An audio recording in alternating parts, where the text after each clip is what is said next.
Noam traveled to Texas over the weekend, and the entire Trump administration is working hand in glove with state and local officials to provide every assistance available.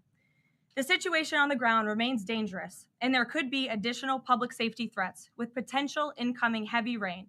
So we encourage everyone in the area to remain vigilant, listen to all warnings, and respond accordingly. Unfortunately, in the wake of this once-in-a-generation natural disaster, we have seen many falsehoods pushed by Democrats such as Senator Chuck Schumer and some members of the media. Blaming President Trump for these floods is a depraved lie, and it serves no purpose during this time of national mourning. Here are the facts. In the lead up to this tragic natural disaster, the National Weather Service did its job.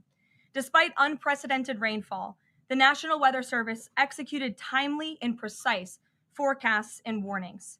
On July 3rd, the National Weather Service office in Austin, San Antonio, Texas, conducted forecast briefings for emergency management in the morning and issued a flood watch in the early afternoon. Flash flood warnings were also issued on the night of July 3rd and in the early morning of July 4th, giving preliminary lead times of more than 3 hours before flash flooding conditions occurred. And the National Weather Service office in New Braunfels, which delivers forecasts for Austin, San Antonio, and the surrounding areas, had extra staff on duty during the storms, despite claims of the contrary. So to any person who has deliberately lied about these facts surrounding this catastrophic event, you should be deeply ashamed. At this time, the administration's focus will be giving the victims and their communities the support they deserve during these recovery efforts in this tragic time. May God bless the great people of Texas, especially the parents who have lost their children. President Trump loves you. We are praying for you, and he will be traveling to see you later this week. Moving along to some further scheduling announcements. Tonight, President Trump will host the Prime Minister of Israel, Benjamin Netanyahu, for dinner, where they will discuss the positive developments taking place in the Middle East region. Tomorrow, the president will host his 6th cabinet meeting of his second term. Many of you will be invited to cover that. And on Wednesday, the president will host leaders from 5 African nations for lunch in the state dining room. In other news, after the historic signing on the South Lawn of the White House on the 4th of July, President Trump's One Big Beautiful Bill is now the law of the land. Republicans in Congress met the once-in-a-generation moment and codified the Make America Great Again agenda into law. After this monumental achievement, no other president in modern history has worked harder and faster to fulfill their campaign promises than Donald Trump. The One Big Beautiful Bill will get the United States of America firing again on all cylinders. It's safe to say that over the past few weeks, the president has delivered on many, many wins. For the 4th month in a row, jobs numbers beat market expectations with nearly 150,000 good jobs created in the month of June. The American economy has now added nearly 700,000 jobs since January 2025, with American-born workers accounting for all job gains. President Trump drove illegal border crossings to another historic low in the month of June, and Border Patrol once again released 0 illegal aliens into our country. The Supreme Court stopped activist judges from imposing nationwide injunctions and cleared the way for President Trump to carry out his popular and common sense agenda. The University of Pennsylvania agreed to all of the Trump administration's demands and will now keep men out of women's sports. President Trump secured his trade deal with Vietnam, giving the United States total access to their markets. Because of President Trump's unleashing American energy dominance, gas prices are at 4-year lows. And when adjusted for inflation, gas prices are near the lowest levels we've seen in the last 20 years. NATO members agreed to raise defense spending to 5% of GDP, a foreign policy feat long thought impossible until President Trump made it happen. The Operation Midnight Hammer obliterated Iran's nuclear capabilities, taking out this imminent national security threat, not just to the United States, but to the entire world. The president secured a ceasefire between Israel and Iran, ending the 12-day war. The president brokered a historic peace agreement between Rwanda and the Democratic Republic of Congo.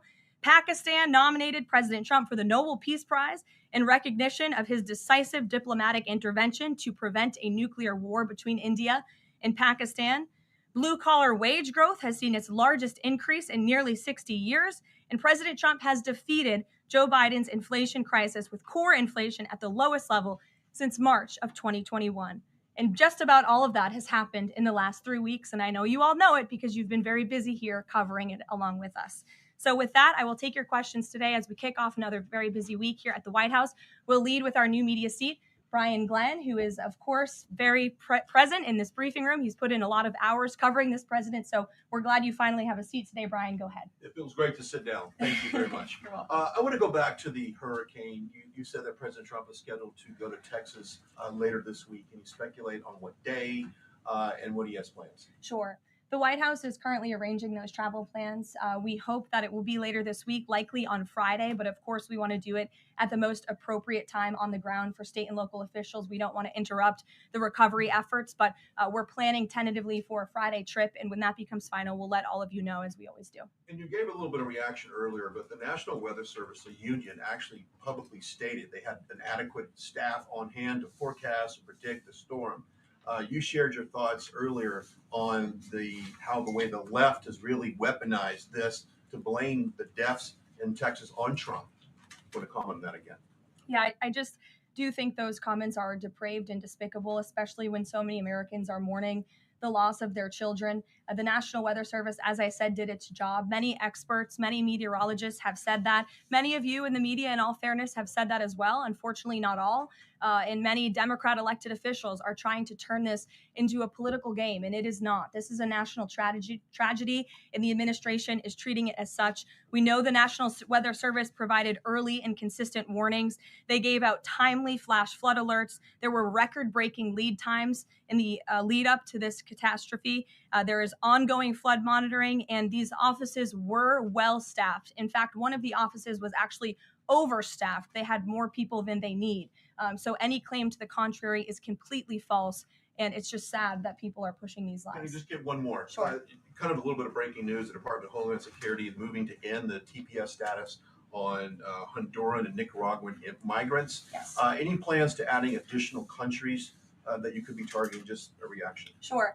Well, I won't get ahead of the Department of Homeland Security on additional countries, but as you pointed out, they did end temporary protective status for Nicaraguans and Hondurans in this country because TPS, temporary protective status, is temporary by definition. It is not meant to be a permanent path to residency or citizenship here in the United States of America. It was originally granted to Nicaraguans following a natural disaster in 1999. That doesn't sound very temporary to me. And as well as Hondurans in 1999 after the impact of Hurricane Mitch in 1998. And so this administration is doing what it promised to do. And if individuals from these countries want to come here, they have a legal pathway to do it, but temporary protective status was never meant to be permanent. The previous administration abused this status and this parole program, essentially treating it as such, and we're not going to tolerate that any further. Thank you, Brian. Megan. Secretary Bessent said yesterday that countries will boomerang back to the April 2nd tariff level starting August 1st. Why did the president decide to have those tariffs not take effect Wednesday as originally scheduled?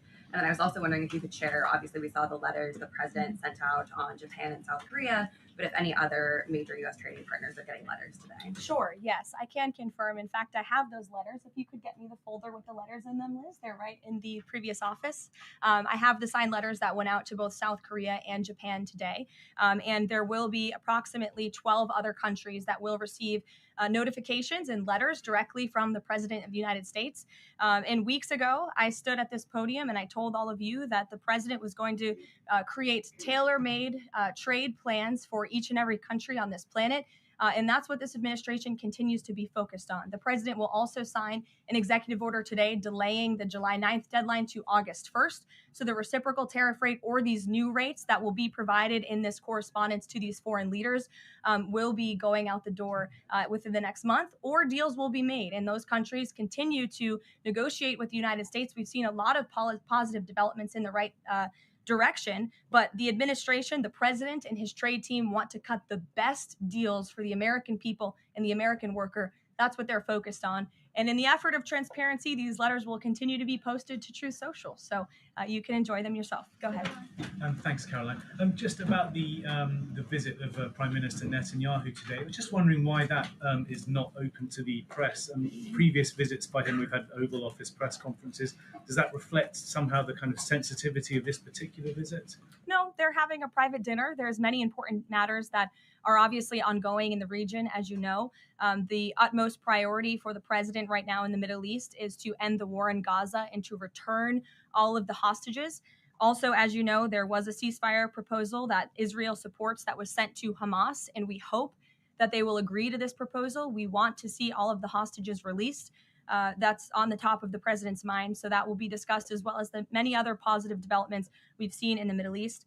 I want to go back to the trade deals. As you see, we have these beautiful letters that the president has signed. This one is to the President of the Republic of Korea, original signature on that, and these will be mailed. And then here we also have another letter to the Prime Minister of Japan as well. Both countries will be receiving a 25% tariff rate effective on August 1st. Go ahead. Thank you so much. You said it, and the president said it many times. You want to see an end to the war in Gaza. Will he give guarantees during this 60-day period of ceasefire that actually the war will end? Because this is a sticking point with Prime Minister Netanyahu, and I'm wondering if they see eye to eye on this point. And how do you see the next day? What the next day in Gaza will look like? Look, right now the president is focused on today and to get the Hamas to agree to this ceasefire. I don't want to comment on the details of the arrangement out of respect for these negotiations, but a agreeable and appropriate ceasefire proposal has been sent to Hamas. And I can also tell you Special Envoy Witkoff intends to travel to Doha later this week, where he will continue to engage in these discussions. And the Qataris and the Egyptians have been incredibly helpful partners in mediating these negotiations and discussions to bring peace to this region and end this conflict once and for all. Kristen. 2 questions. Thank you, Carol. Sure. The first question is President Trump reconsidering his plan to phase out FEMA, given what officials have said is their critical role on the ground now in Texas? Look, the president wants to ensure American citizens always have what they need during times of need. Whether that assistance comes from states or the federal government, that's a policy discussion that will continue. And the president has always said he wants states to do as much as they can, if not more. And in the case of Texas, the state and local officials are doing a tremendous job. And I know the president, Secretary Noem, and the federal government are very proud to be working with them. And the president has promised to give Texas the assistance that they need during this tragic time. Just one follow-up on cuts overall. Over the weekend, President Trump said that Elon Musk was a train wreck. Are there, given this current viewpoint, are there concerns within the White House or from the president himself over the cuts that happened under Musk while he was advising DOGE, including the National Weather Service? I think I've already addressed that, Kristen, and what I can tell you is that these offices were fully staffed. The San Angelo office was fully staffed with 12 forecast meteorologists. There were no vacancies. The San Antonio office was operating with 11 forecasters. And as Brian said, the union themselves said that there was adequate staffing. So I think those words speak for themselves and the numbers speak for themselves. This was a once in a century flash flood, a tragic natural disaster, and the administration is doing all that we can on the ground to help these families during this time of need. Jeff. Thanks very much, Caroline. Just following up on Kristen's question, is it still the president's plan to phase FEMA out by the end of this year? I just answered Kristen's question for you. One more, hold on, one more. Sure, I'll give it to you. Go ahead. The follow-up on trade as well. 12 more letters coming, you said. Can you give us a sense of which countries those are? I'll let the president reveal those in very due time. Keep your eyes on Truth Social. Michael, in the back. Thank you, Caroline. An armed shooter today was shot in McAllen, Texas, after opening fire on Border Patrol agents. Comes just days after Democratic Congresswoman Pramila Jayapal recently said she gets, quote, inspired when activists obstruct ICE. Does the White House expect Democrats to tone down their rhetoric in light of what we saw today in McAllen, Texas? We certainly call on Democrats to tone down their rhetoric against ICE and Border Patrol agents who, again, are everyday men and women. I would encourage AOC and other Democrats to actually meet with the United States Border Patrol. These are honorable Americans who are just simply trying to do their job to enforce the law. They go home to their families every night, just like we all do, and they deserve respect and dignity for trying to enforce our nation's immigration laws and to remove public safety threats from our communities. The White House is aware of the shooting that took place today in Texas, and we are working with the appropriate federal agencies to get to the bottom of what happened. Karoline, the DOJ and FBI have now concluded there was no Jeffrey Epstein client list. What do you tell MAGA supporters who say they want anyone involved in Jeffrey Epstein's alleged crimes to be held accountable? This administration wants anyone who has ever committed a crime to be held accountable. And I would argue this administration has done more to lock up bad guys than certainly the previous administration. And the Trump administration is committed to truth and to transparency. That's why the Attorney General and the FBI Director pledged at the president's direction to do an exhaustive review of all of the files related to Jeffrey Epstein's crimes and his death. And they put out a memo in conclusion of that review. There was material they did not release because, frankly, it was incredibly graphic and it contained child pornography, which is not something that's appropriate for public consumption. But they committed to an exhaustive investigation. That's what they did, and they provided the results of that. That's transparency. Follow up on that, Sure. Karoline. Okay, so the FBI looks at the circumstances surrounding the death of Jeffrey Epstein.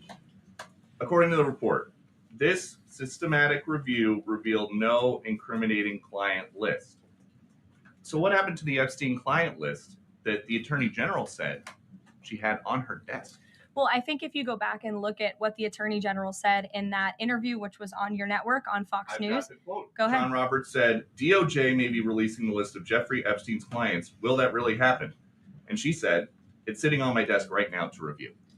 Yes, she was saying the entirety of all of the paperwork, all of the paper in relation to Jeffrey Epstein's crimes. That's what the Attorney General was referring to, and I'll let her speak for that. But again, when it comes to the FBI and the Department of Justice, they are more than committed to ensuring that bad people are put behind bars.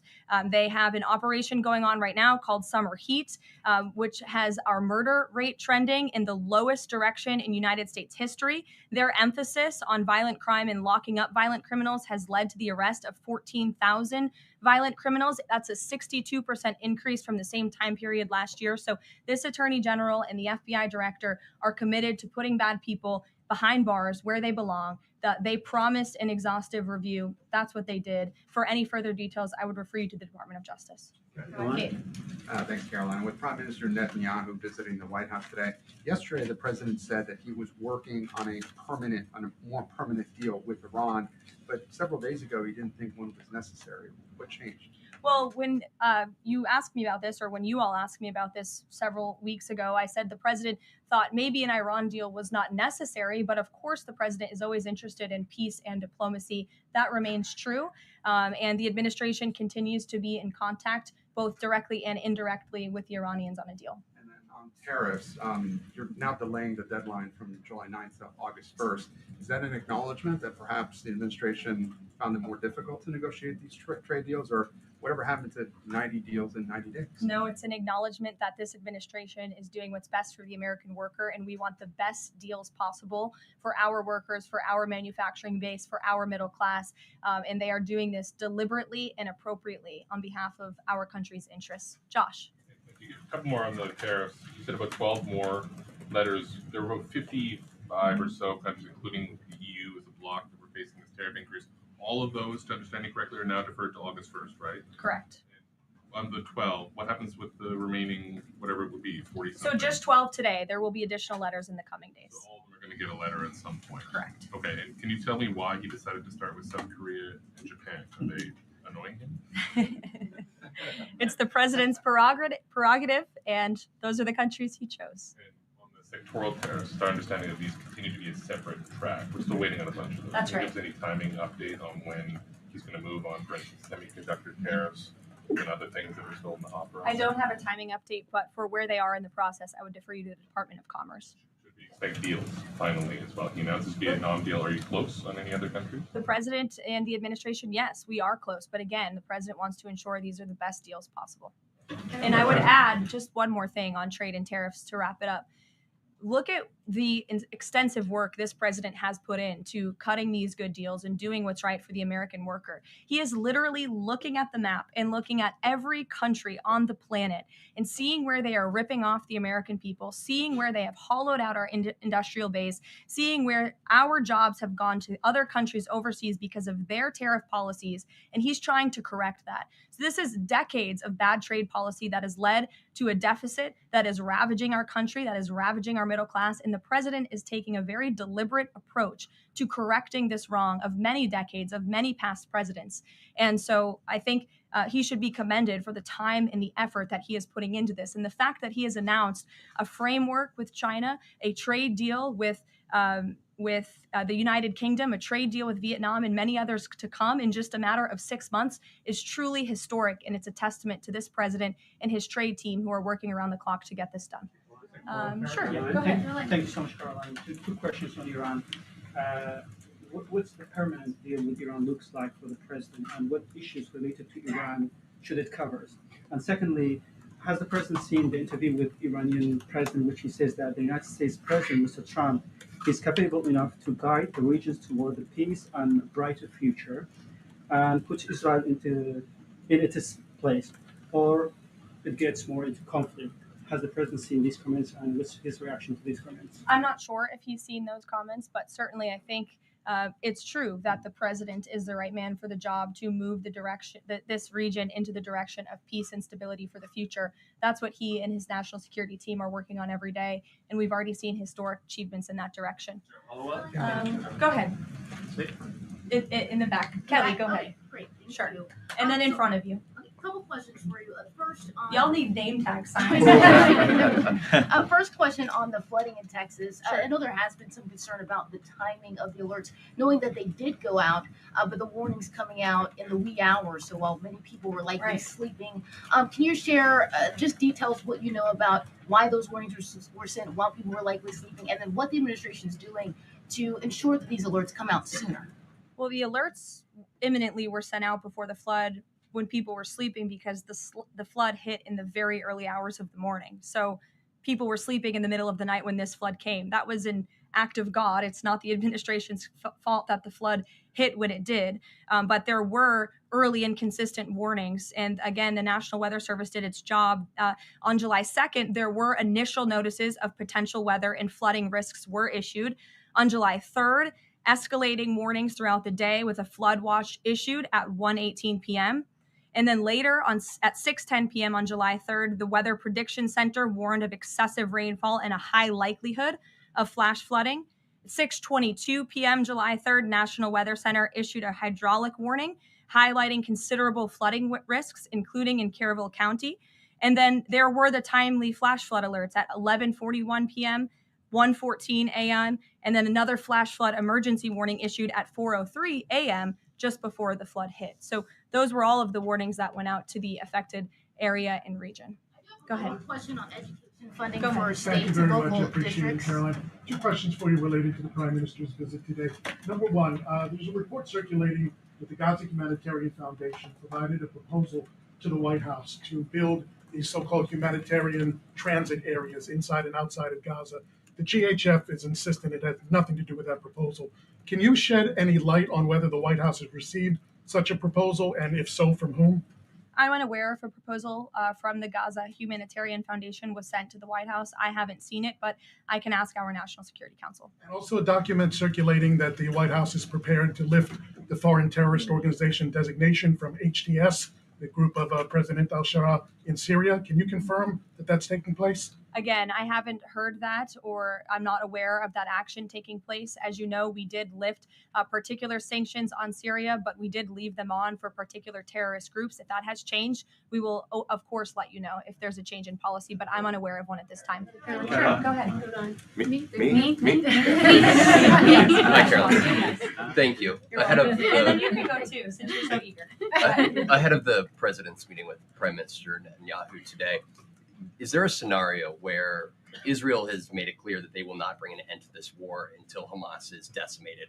And the president just 5 months ago suggested a potential takeover of Gaza. Is there a situation where tonight the two men will change their posture. And in the scenario that Hamas turns over the remaining hostages, that the war could come to a permanent end, and that they will seek that under that scenario that they would essentially try to bring this war to a permanent end beyond just that 60-day ceasefire. Again, you're putting a hypothetical situation in the air, so I don't want to comment on that out of respect for these ongoing negotiations and discussions that are taking place. But as for the takeover of Gaza, I don't believe the president ever said that. I think he discussed a rebuilding of Gaza once this war is over. This has become an uninhabitable place for human beings, and the president has a big heart. He wants this to be a prosperous, safe part of the region where people and families can thrive, and there will be a need for a real rebuilding effort when the time comes. But right now we need to end this war, and we need to bring all of the hostages home. The president is adamant about that. Look, again, I will let the president speak for himself later if he decides to comment on the details of the agreement, but out of respect for the discussions, I won't do that from the podium. Go ahead. So Congressman Lawler and Gottheimer have introduced a bill in Congress, the Bunker Buster Act, that would allow the United States to sell B-2 bombers and bunker buster bombs to Israel. Is that something the president would support? Well, I don't know if the president's aware of the Bunker Buster Act, but I will ask him and see what his opinion on that is. I'm not sure. Thank you. Caroline. Thank you, Caroline. Building off of the question earlier about the shooter in Texas who targeted ICE, Axios reported today, I believe, that Democrat lawmakers were saying their constituents are calling on them to be more violent when they go to ICE facilities, including, I believe, they want them to shed blood, and that they said that Democrat lawmakers should be willing to get shot themselves. Can you respond to that? And do you have concerns that any of these lawmakers might act on the wishes of their constituents? It's hard to believe anyone with morals in this country or decency would say such a thing. Obviously, the White House condemns that rhetoric, and we condemn violence of any kind. This administration is simply trying to enforce our laws, and we must be a nation of law and order. You cannot simply waltz across our border and live here illegally and expect to stay. We are going to enforce our nation's laws, and the men and women who are doing that are doing so in a respectful way. They are doing so within the confines of the law, and they are just trying to do their jobs. And we condemn any violence or any calls for violence of any kind against any American. Go ahead. Thank you, Caroline. I wanted to ask you if... I was not calling on you, but you can go ahead. That's fine. There's a lot of people in here today. President Trump already saw the letter that the Colombian president Gustavo Petro sent him, apologizing for his comments a few weeks ago, suggesting that there was an involvement from the U.S. government in an alleged coup d'etat in Colombia. And Secretary Rubio recalled the U.S. Chargé d'Affaires in Colombia. Did President Trump saw that letter, and what do you think about the comments from President Petro suggesting that the U.S. has some kind of involvement in a coup? I'm not sure if the president has seen that letter, but I can check with him in the National Security Council. We will get you a response. If you follow up with my team, we will find out for you. Caroline. Sure, go ahead. Thank you, Caroline. Iris, go ahead. Thank you, Caroline. Thank you, Caroline. On two topics. First, I love how excited everyone is on Monday. Yes, Raquel, you can go out. On two topics. First, tariffs. The president announced last night that any countries aligning themselves with the anti-American policies of Brics will be charged with an additional 10% tariff. Can you tell us more details on that? What specific policies is the president talking about here? What policies should countries stay away from to avoid being subject to additional tariffs? Sure. Well, the president feels, generally speaking, that Brics is seeking to undermine the interests of the United States. It's the president's utmost responsibility to put the interests of the United States first. That's how he views his job as president. So he's going to ensure that America is fairly treated on the world stage, and he'll take any action necessary to prevent countries from taking advantage of the United States and our people.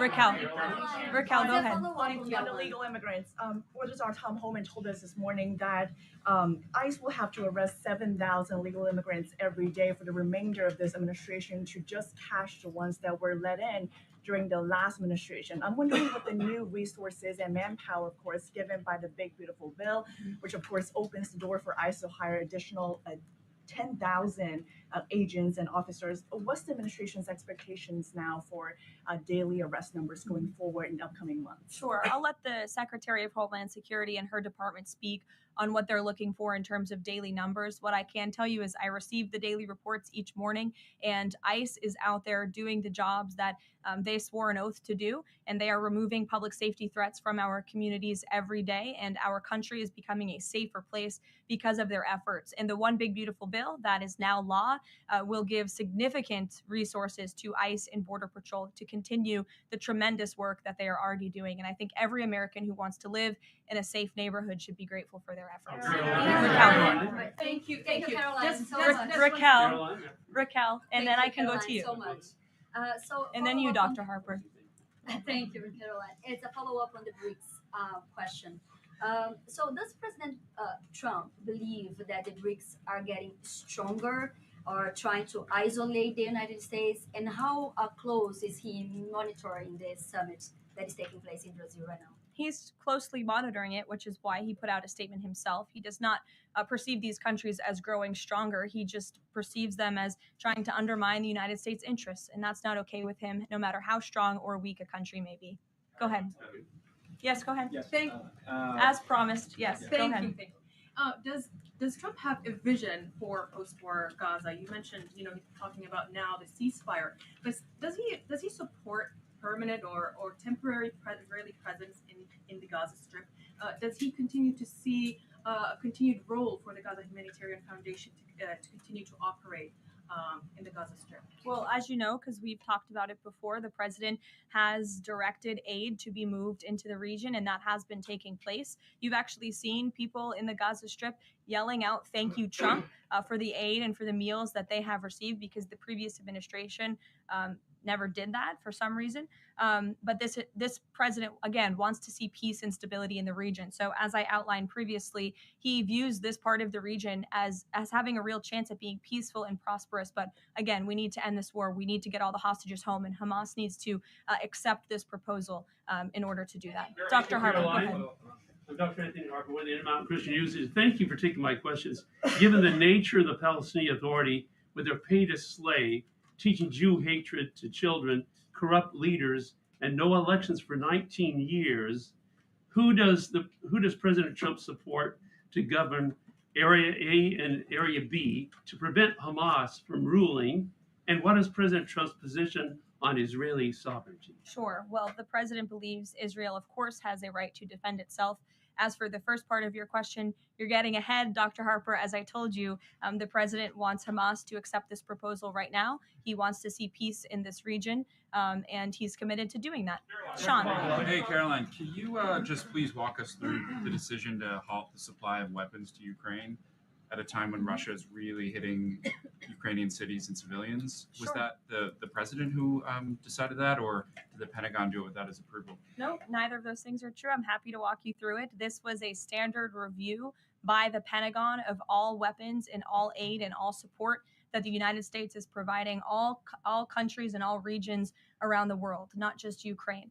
When the Secretary of Defense took office, he directed the Pentagon to conduct this review to ensure that everything that's going out the door aligns with America's interests. So it's a pause to review to ensure that everything the Pentagon is pushing out there is in the best interest of our military and our men and women in uniform. Fran. Two questions on Israel. You suggested that Hamas is the impediment currently to a ceasefire. So if not a ceasefire deal, then what does the president hope to achieve with tonight's dinner with the prime minister? Again, you guys are getting around to a lot of hypotheticals. I don't want to get ahead of the president, but there are many other issues to discuss with Prime Minister Netanyahu tonight related to the region and just the entire world. So this will be a dinner to talk about Operation Midnight Hammer, which was incredibly successful, to talk about peace in Gaza and ending that conflict, as well as many other topics of discussion in relation to Israel and the United States. Sure, go ahead. Thank you, Caroline.